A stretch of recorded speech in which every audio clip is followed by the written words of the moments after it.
Well, good morning, and it's Friday, TGIF. Hasn't been the easiest week, but it's been an exciting week. The old man, Stuart, and I have had a real go at all sorts of people, and they haven't hit back. So one thinks there must be an element of truth in whatever we've said. But we try very hard to follow our role accepted by global authorities as being that a watchdog in any given community. Watchdogs disappearing at a great rate of knots in the shrinkage of local media. We try to do that, and if we don't actually get it, if we don't actually get it right, it's not for the want of trying. And we really are finding, in our view, lots of problems with governance at all levels, and nobody seems to want to do anything about it. And there are so many sacred cows. The silly nonsense about whether we should Brexit or not Brexit had just gone beyond the pale. And I've got friends who I know I'm insulting by that. I am not against being part of a greater Europe. What I am against is us rushing like lemmings to join a totally corrupt and incompetent and unworkable organization, which has got so many hands in the pockets that how the hell we ever see any money that supposedly goes to the EU see the light of day. I have no idea. Now, sometimes people say, oh, well, keep the... I actually try very hard to express opinions based on fact. And I can tell you that I sat as the chairman of a group of ambassadors, including our own, but 7 ambassadors in Bucharest, behind closed doors, with a veteran minister of the then administration, when when I say our, collectively the 7 ambassadors wagged their finger at the Romanian government and said, if you do not reform in keeping with EU and international law, we will go to our various governments and tell them we recommend that we cut off all EU aid to you. That's how bad it was. They were up to every trick in the book. But I don't blame them, because there are an awful lot of other people outside Romania doing the same thing. So our opinions, often when we act as watchdog, are based on at least some experience ourselves in a lifetime of journalism, 60 years, at the cutting edge. Now, if I've been in the business for 60 years, you know that I'm over 60. Oh, well, it's Friday morning and we've got to laugh, haven't we? We've got to giggle. So let's try to go to something that will not necessarily be a giggle, but you can't help but say you can't make it up. You really can't. The Times, it leads with the Dominic Raab again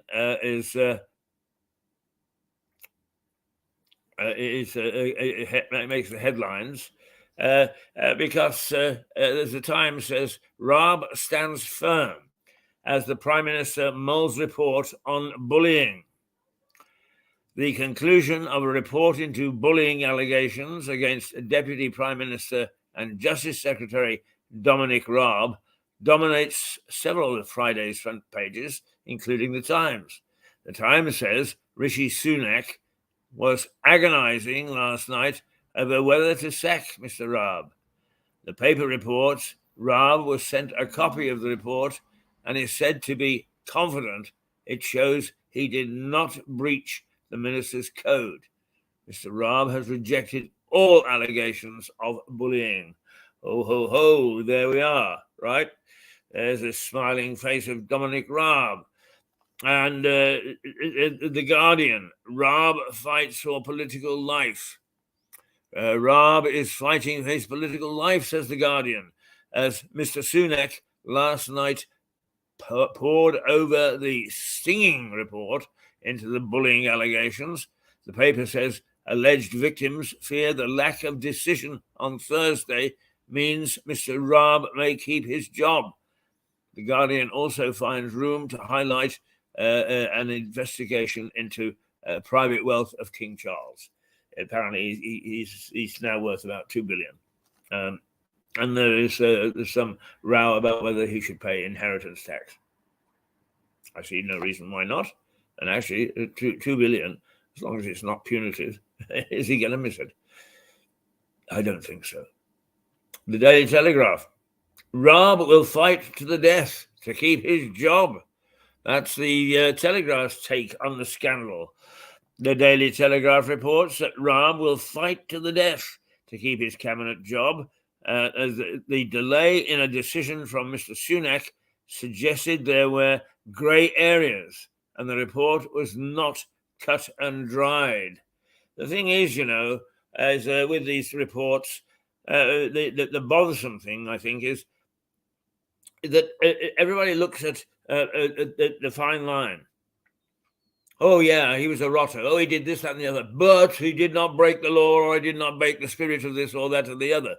In other words, after he socked somebody, he said, I didn't wash my wrists or whatever, which was called for by the ministerial code. That's the problem. Basically, it's like a sense of justice. Is this guy a bully or isn't he? And that's what they should be looking at the report for, not the niceties of did he or didn't he or should he, shouldn't he. And look, Boris surrounded himself with lightweights in his cabinet, and those are the people in charge at the moment. So anybody suggesting that, oh gosh, it'll all go downhill if Dominic Raab isn't there to look after the Justice Ministry, that's nonsense. That's rubbish. He's a lightweight, and whoever replaces him will be a lightweight. So why are we getting excited about it? Dump him and put somebody else in. One lightweight for another is not going to hurt. Right, the Metro. The Metro has changed the headlines to, as it says, Elon, we have a problem. And the unfortunate and sad situation for Elon Musk is that his SpaceX rocket burst into flames, exploded shortly after a blast-off. On Elon, we have a problem, is the headline on the front page of the Metro. The paper says, Mr. Musk described the launch as a success, despite his rocket blowing apart just 4 minutes after liftoff.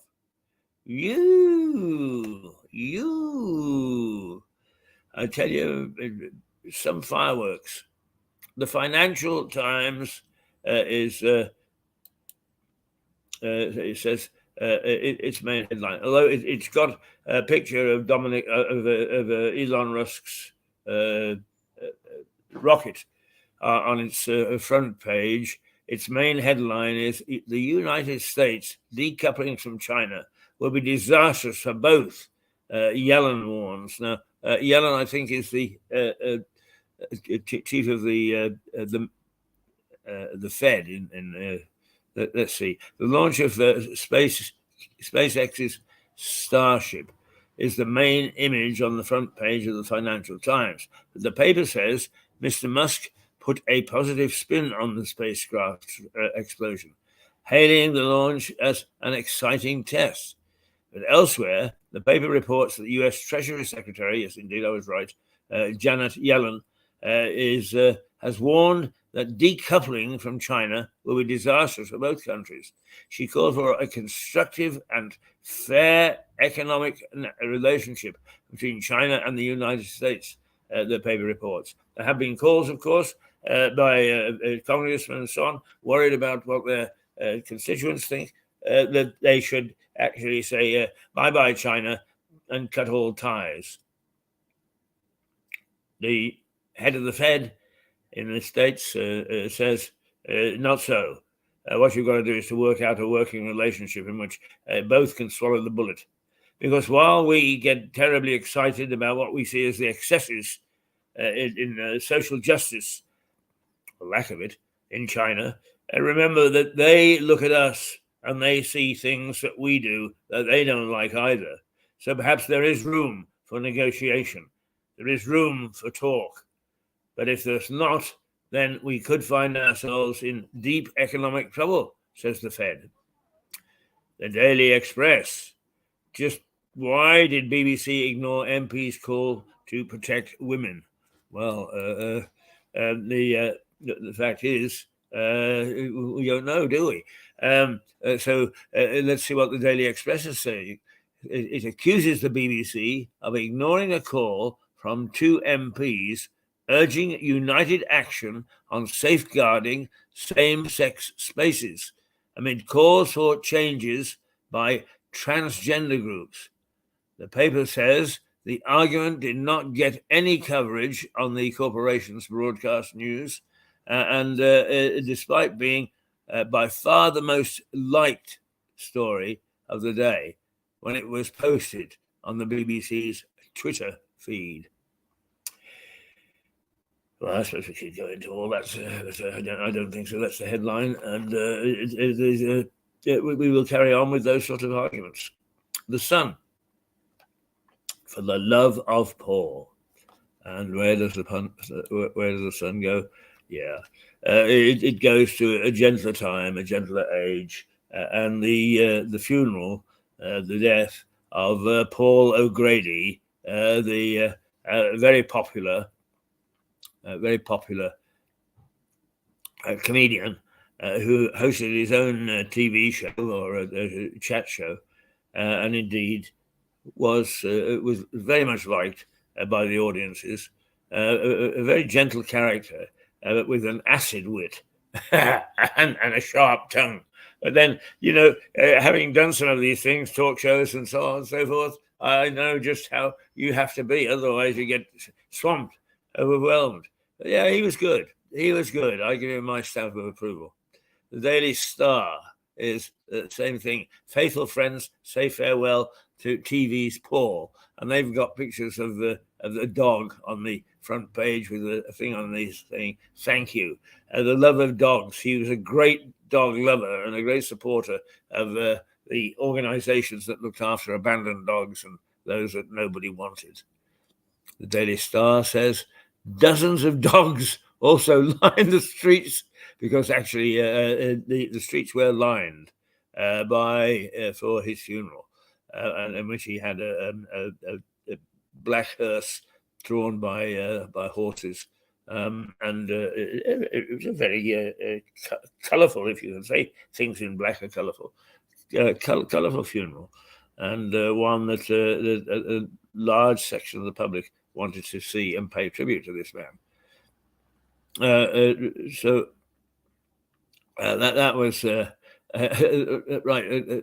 Going back to the Star, which always gives me a great deal of chuckle. It says dozens of dogs also line the streets to pay tribute to Paul O'Grady. Its main image is of a dog holding a picture of O'Grady, which reads, "Thank you." The 67-year-old died last month and was the host of ITV's For the Love of Dogs. And let's just take a look at what the Mirror is saying. The Daily Mirror. A showman to the very end. Goodbye, our Paul, it says. Goodbye, our Paul. and it has a picture of the funeral cortege. However, its main headline is not about Paul O'Grady. It's in fact about the killers of Olivia Pratt Corbett, the 9-year-old who was shot dead in, I suppose you would say, a drive-by shooting, except a man raced into her house and she was shot as he sought to eliminate a rival gang member. The Daily Mirror leads with the appeal by Olivia Pratt Corbett's killer to have his 42-year maximum prison sentence cut. Thomas Cashman is challenging his sentence for fatally shooting 9-year-old Olivier in Liverpool last year. The paper also covers Paul O'Grady's funeral. Yes, but anyway, the Cashman is appealing. The Daily Mail is now it gets right back into what we really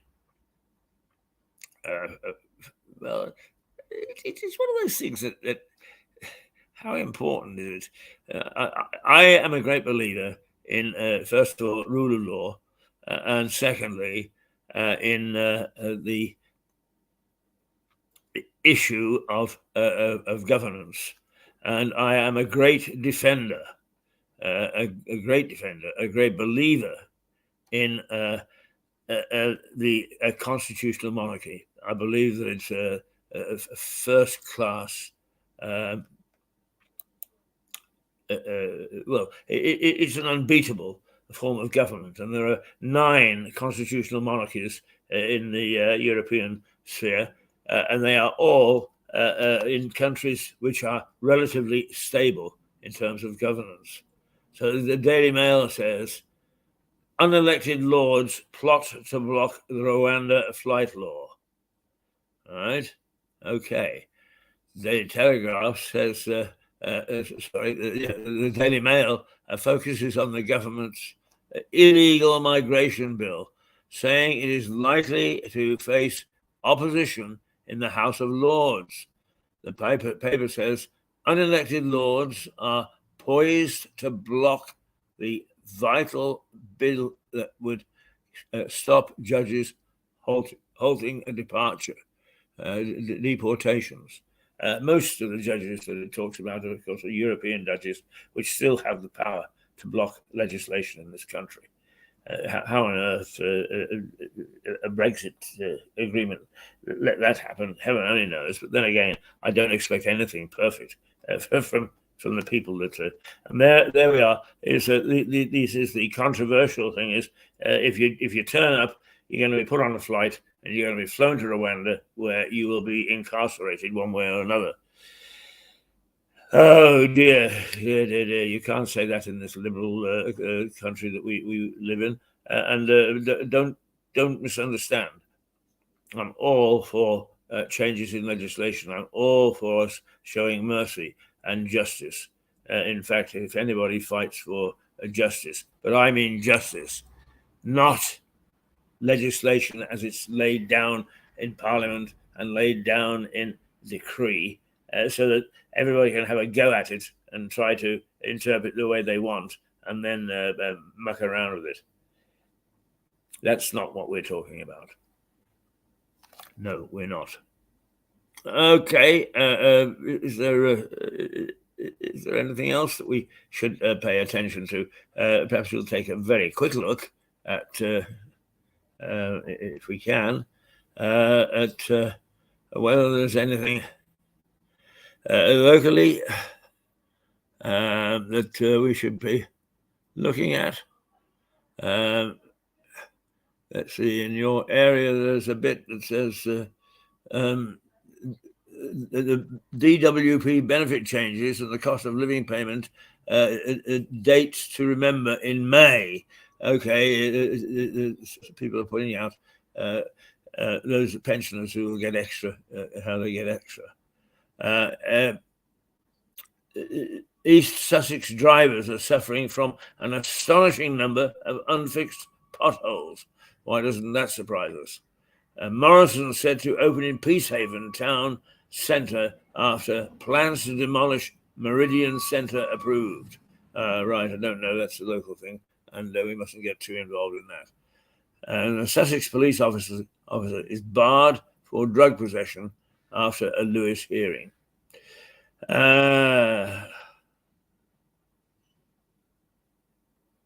Green Party manifesto. ULEZ and Airbnb clamp down in election pledges. Oh dear. And I think that's enough. I can't see anything else that is staring us in the face. The amount of street crime carries on, and that is a worry. That's a real worry. But never fear, because the blurb from the police commissioner says all is well, and we've got as many coppers as we, if not one or two more than when she took over. That's all very well, but what the hell do you do with them? I think they must have a permanent tea party, and they sit toasting their toes on a fire and getting a muffin. Is what we used to call in the Midlands when I was a boy a pikelet. I like that term, a pikelet, which you toasted against the fire and you put lashings of butter on. You're not supposed to put lashings of butter on nowadays. It's bad for you. But in those days, it was good for you. Because there weren't that many things. There weren't, and the supermarkets, there weren't any supermarkets for that matter. What you did was you took whatever you could in terms of whether it was marmalade, strawberry jam, fish paste, or Marmite. And you enjoyed it on either hot buttered toast or on pikelets, and that was the stuff that you thrust down your throat, particularly on a Friday morning when you were saying TGIF. Okay, it is 8:52. It is the 21st of April, 2023, and what we'll try and do is we'll try and see whether we are lucky enough to be able to find our weather this morning. It doesn't look as if we're going to have much luck as usual. It all changes, unfortunately, and I have no idea why.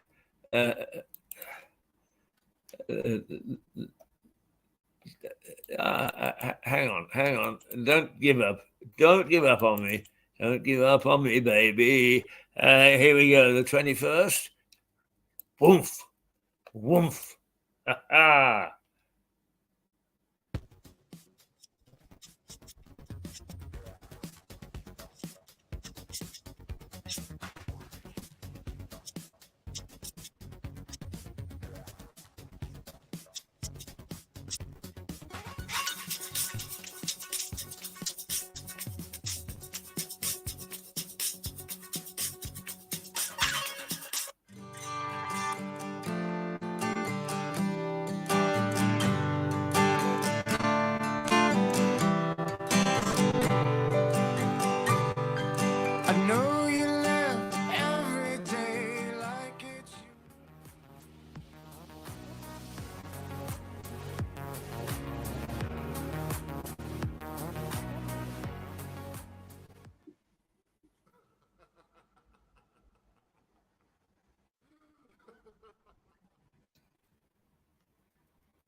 Well, there we go. There's the weather. It's not too bad. It's not spectacular. I think the one thing that surprised me was the low of 2 degrees, particularly when we're going to reach the heady heights of 12, 13, 14 later in the day. Right now, it is 6 degrees centigrade, and it's mostly sunny. Now, for some reason, we always, when we look out to the window, find that outside is not what the weather officers told us. Quite often what they say is going to be overcast, and we look outside and the courthouse is bathed in sunlight. This morning it says it's going to be mostly sunny, and in fact it's quite dour out there at the moment. It is cloud covered. There is no sign of the rain that was forecast, but then again that can come a little later. In fact, quite often does come a little later. So that's where we find ourselves as we go up to the end of our first half-hour session and say goodbye. Just one thing. I really taking the Daily Mail's headline again, and that is it says. If we can find it. The Daily Mail is going after the Lords, and it says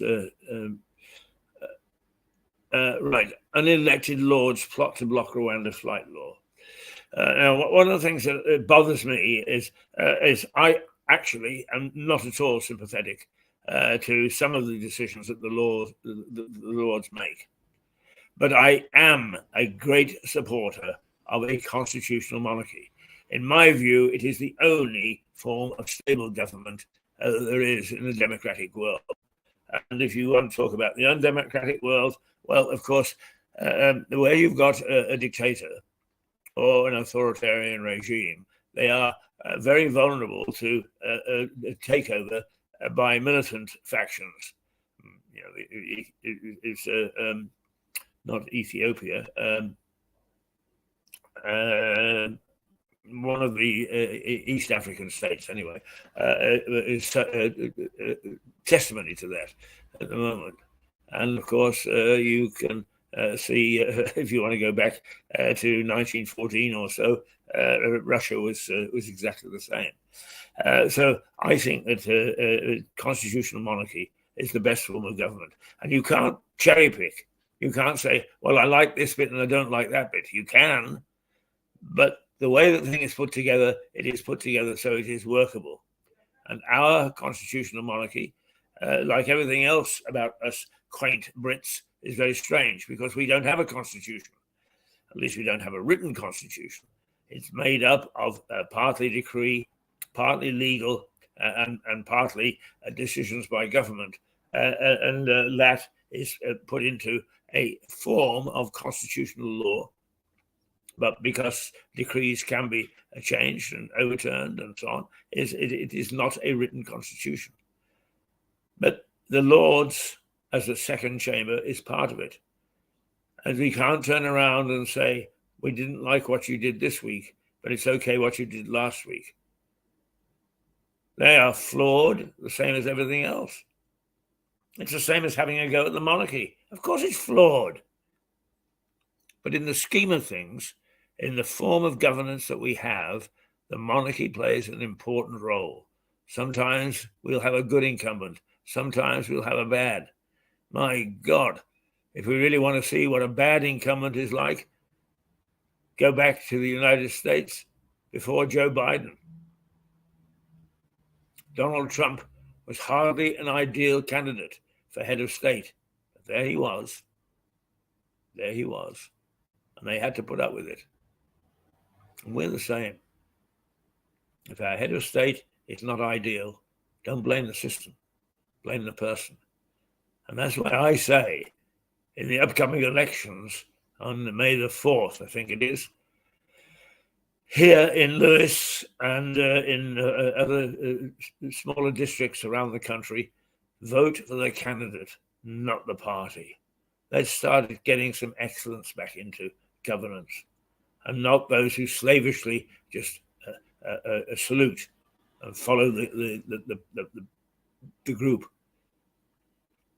I attended the last meeting of the district council before it changed hands from Conservatives to the Rainbow Alliance, as they call it, the Greens and the Lib Dems. And it was absolutely hilarious. Is whatever was said is the hands just went up like that as if pulled by a string. Why did those people bother to turn up? Just so they can be counted. That's no form of government. That's no form of governance. And that's no reason to have those people sitting in the position that they are, of a certain amount of power and a certain amount of privilege. 9 o'clock. Got to go. We'll be back in half an hour. Until then, toodle, toodle, toodle, pip. Oh, yes. Toodle, toodle, toodle, pip.